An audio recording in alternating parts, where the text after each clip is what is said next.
The new item command creates a new .ps1 file in the current directory. The .ps1 file name extension is the extension that's used for PowerShell scripts. The code command followed by the file name of the script you want to work with opens the file in the Cloud Shell code editor. Another window opens that allows you to write and edit scripts and then save them to run in Cloud Shell. If you want to open a file that's stored in another location, you can define the full path instead of using only the file name.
Where other languages require every character to be precise, PowerShell is more relaxed.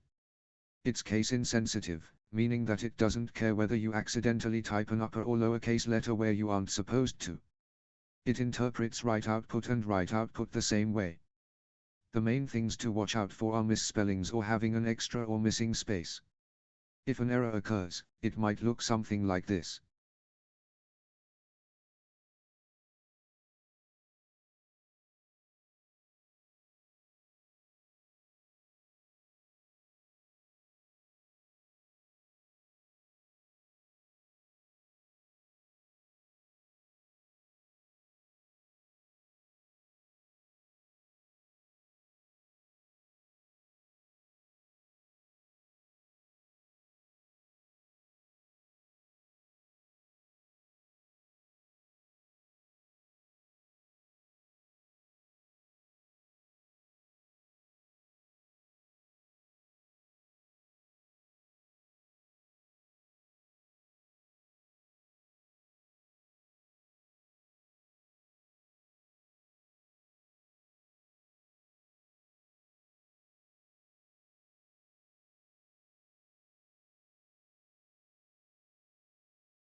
In this exercise, you invoked a condolt called writeOutput. Condolts are the main way you use PowerShell. The command syntax is a verb-noun format. This makes it easy to understand what the code is trying to do. The condolt's name is its intent. The code is doing something, verb, to a thing, noun. Hello world. And the congratulatory sentence are both string inputs for the writeOutput condolt to process and output. A string is a simple data type that computers use. In PowerShell, you can enclose strings in either single quotation marks, or double quotation marks. For our code, we'll use double quotation marks to allow PowerShell to display variable values instead of variable names.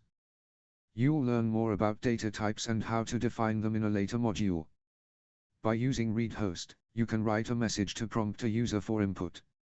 You define the message for the user with the prompt parameter. Parameters allow a control to take input from a user. You store the input in a variable called $name, and then you use the write output control to display the custom message in the Cloud Shell terminal. You'll learn more about variables in a later module. For now, just think of them as containers that store values to make your code more flexible. Instead of having to type a name into every program, you can store a value in a variable and reuse it to get different results. You define a variable by placing a $, at the beginning of a word. After the word, use an equal sign, happy smiley followed by the value you want to store in the variable. In the preceding example, you stored the name Chase. Variables can be named anything, but it's best to name them something that helps you understand what it's storing and where to use it.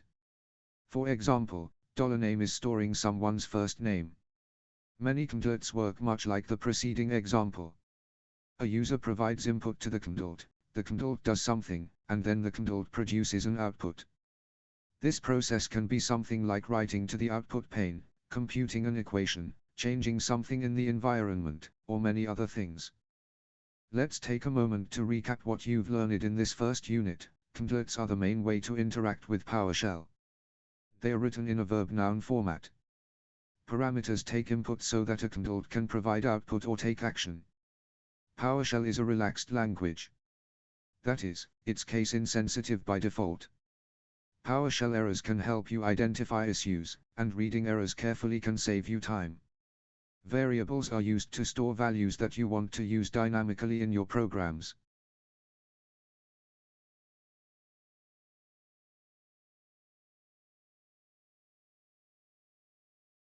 To help you understand how code works, we need to talk about what a program is, what a programming language is, and how that language communicates commands to your computer. What is a program? A program is a set of instructions that complete computing tasks. The instructions are compiled into a format the computer can understand and then run by a user. A user can be a person or another program.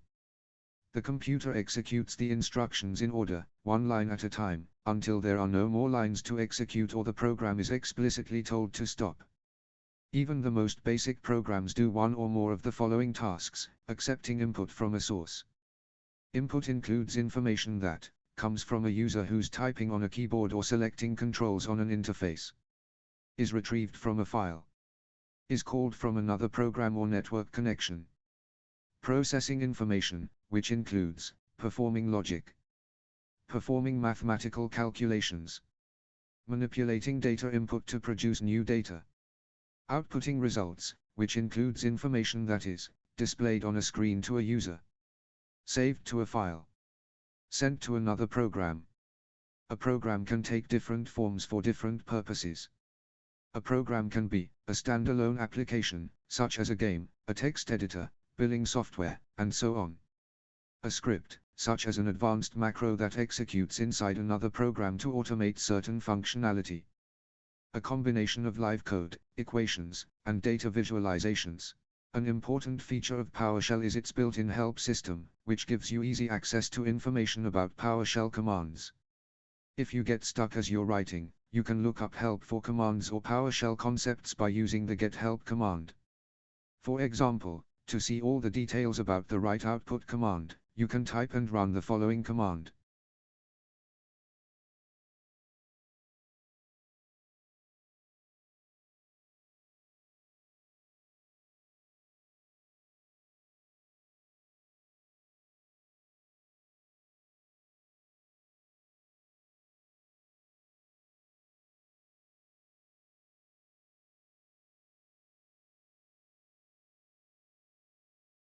Code challenges throughout these modules reinforce what you've learned and help you gain confidence before you move on to the next lesson. Step 1. Close any open files in the Cloud Shell code editor. Use the keyboard shortcut Ctrl and Q in Windows, or +Q on Mac OS, to close any open files in the Azure Cloud Shell code editor. Step 2. Create a new file to write your code. Create a new file named gettingstarted.ps1, and use the Cloud Shell code editor to open it. Step 3. Write code in the Cloud Shell code editor to display two messages. Use the techniques you've already learned to print one message and then collect user input to reuse in a second message. Earlier, you displayed a message in just one line of code.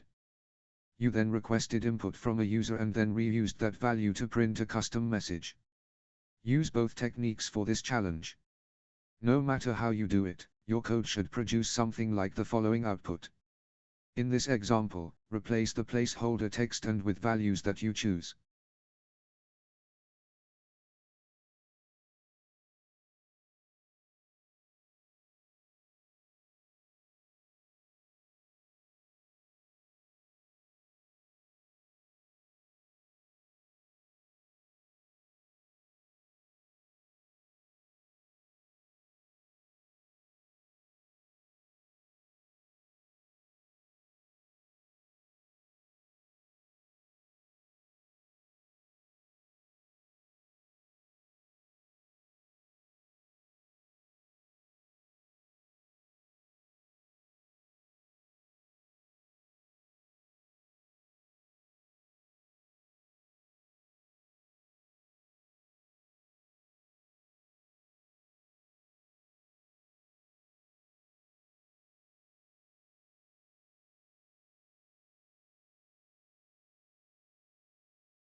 Congratulations on taking your first steps toward writing programs by using PowerShell.